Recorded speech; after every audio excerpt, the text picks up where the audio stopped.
bir güle.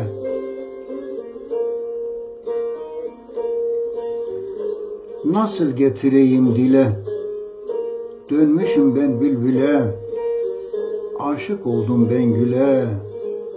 Ah bir güle bir güle, ah bir güle bir güle. Gittin ama ben buradayım, bilsen ne kadar hastayım. Kimin için ben yastayım? Ah bir güle bir güle, vah bir güle bir güle.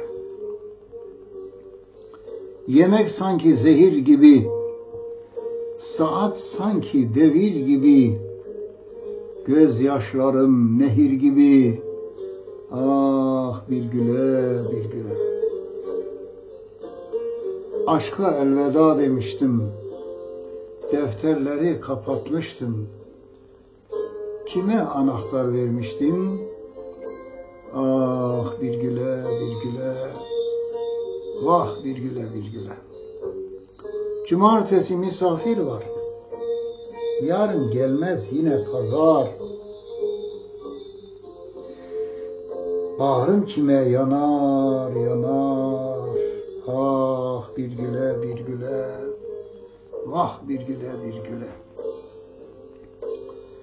Ayrılığın bana ölüm, yeter artık etme zulüm.